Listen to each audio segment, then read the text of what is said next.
Сәлеметсіздер ме? Бүгін мен сіздерге периметрді табу тақырыбы бойынша түсіндіретін боламын. Бүгінгі сабағым бастауыш сынып мұғалімдеріне, жас мамандарында көмек ретінде өтіліп отыр. Периметрді табу дегенде әдетте сұрақ қойсам, периметрді қалай табамыз деп оқушылар тек қана бір ғана формуланы айтады. Көп жағдайда периметрді табу үшін ұзындығы мен енін қосамыз, 2-ге көбейтеміз. Барлығына жаттанды болып қалған тек осы формула. Бірақ периметрді қалай табамыз деген сұраққа бұл формуланы ғана айту ол мүлде қателік. Неге? Өйткені бұл формула тек қана тік төртбұрышқа ғана қатысы бар.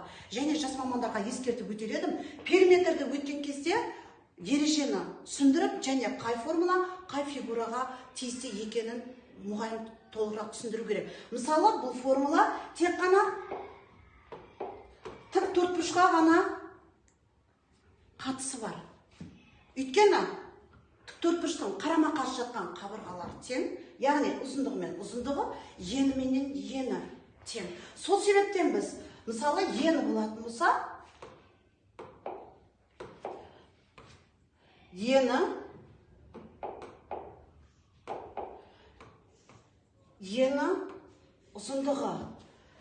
ұзындығы мен ұзындығы, ені менен ені тең болғандықтан біз ұзындығы мен енін қосып көбейтеміз 2-ге. Өйткені тік төртбұрыштың қабырғалары тік, қарама-қарсы жатқан қабырғалары бірдей. Енді дәл осы жерде біз айта кететін, тек қана барлық жағдайда периметрді ғана табу берілмейді. Кейде ұзындығы белгісіз, кейде ені белгісіз. Ондай жағдайда біз қалай табамыз? Ұзындығы белгісіз болатын болса, дәл осы формула арқылы алынады. Демек, ұзындығын табу үшін периметрді бөлеміз 2-ге, азайтамыз енін. Ал енін табу үшін периметрді бөлеміз 2-ге, азайтамыз ұзындығын. Бала тек қана осы формуланы ғана жаттап қою мен шектелуге болмайды, ол белгісіз қабырғаларында табып үйрену керек. Бұдан шығатын қорытынды периметрді табу дегенде тек бір ғана сөйлем ережені бала жатқа білу керек. Периметрді табу, яғни ол фигураның барлық қабырғаларының ұзындықтарының қосындысы. Ол тік төртбұрыш болуы мүмкін, 3 бұрыш, 5 бұрыш, көп бұрыш болуы мүмкін, жай ғана 4 бұрыш болуы мүмкін, бірақ ереже біреу ғана. Барлық қабырғалардың ұзындықтарының қосындысын табу. Бұл қазіргі мен жазғаным периметрді табу және тік төртбұрыштыға ғана қатысы бар, және тік төртбұрыштың белгісіз қабырғаларын қалай табамыз. Соған ғана қатысы бар формула. Ал енді келесі фигураны, басқа фигураны көрсететін боламын.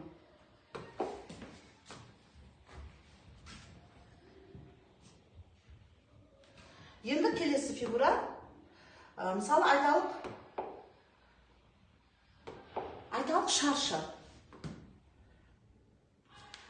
Шаршының да өзіне қатысты ережесі, қатысы, қасиеті бар. Яғни шаршының қасиеті барлық қабырғалар тең. Демек, біз оны тек белгілейміз А деп қана. Оқулықтарды беріледі, кейде қабырғасын тап. Демек, ол барлық қабырғалар тең болғандықтан жай ғана қабырғасы дейді. Ал кейде тек қана ұзындығын тап деп беріледі.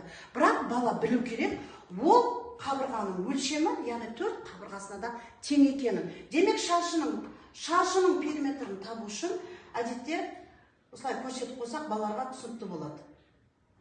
Шаршының периметрін табу үшін біз қабырғасын көбейтеміз 4-ге.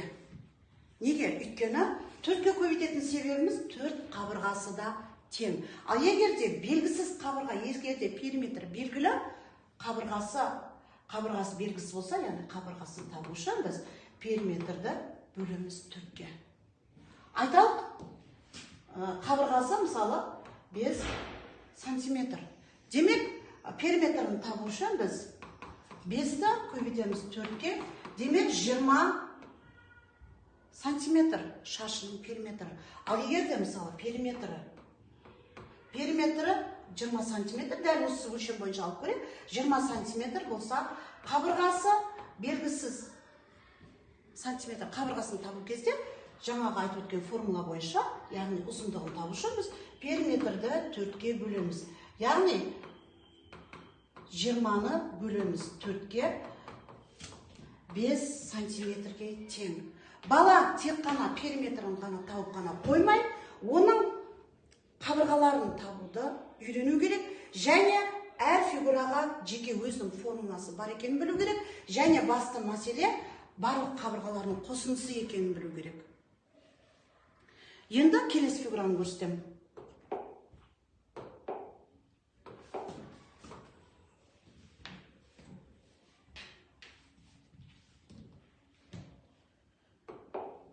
Айталық үшбұрышты.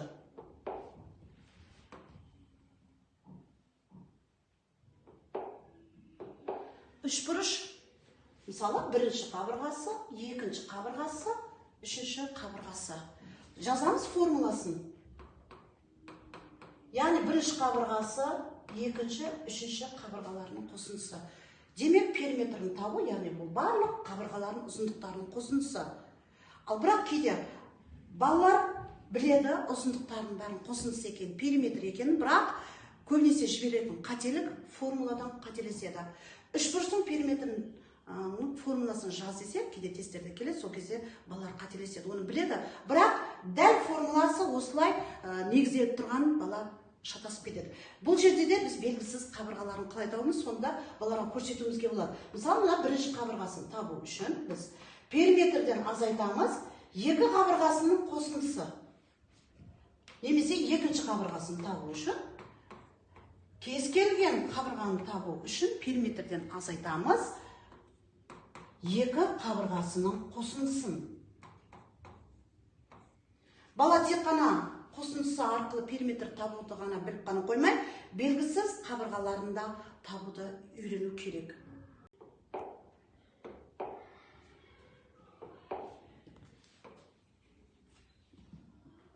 Келесі фигура төрт бұрыш. Және бұл жерде айта кететін жағдай, бала тік төрт бұрышпенен жай төрт бұрышты ажырата білу керек. Тік төрт бұрыштың қасиеті, яғни барлық қабырғалары тік. Ал төрт бұрышке төрт бұрышы бар, бірақ қабырғалары тік емес. Жаңағы айтып өткендей, периметр, яғни барлық қабырғаларының қосындысы. Мысалы, айталық 3 сантиметр болсын, 4 сантиметр, 5 сантиметр, 4 сантиметр болатын болса, төрт бұрыштың өлшемдері. Біз жазамыз периметрді табу, яғни 3 сантиметр, қосамыз 4 сантиметр, қосамыз 5 сантиметр, қосамыз 4 сантиметрді. Яғни барлық қабырғаларын қосып шығуымыз керек периметрді. Периметріміз тең болады 7, 12, 16 сантиметрге тең. Периметрді қандай жағдайларда табамыз? Кейде балалар қай кезде ауданын, қай кезде периметр табамыз, сондай кездерде шатасып жатады. Периметрді табу, мысалы, тақталардың айналдыра жиектемек орналастырды, не болмаса бау-бақшаларды айналдыра қоршау үшін қаншама сым темір қажет болды, не болмаса кілемнің, орамалдың шетін жиектеуге қанша метр жіп керек болды, не болмаса жиектеме керек болды деген сұрақтарда міндетті түрде біз периметрін табамыз. Бүгінге периметрді табу тақырыбы бойынша жоспарланған сабағым осы. Келесі сабақта фигуралардың ауданын табуды түсіндіретін болам. Кәделеріңізге жарасын, сау сәлеметте болыңыздар.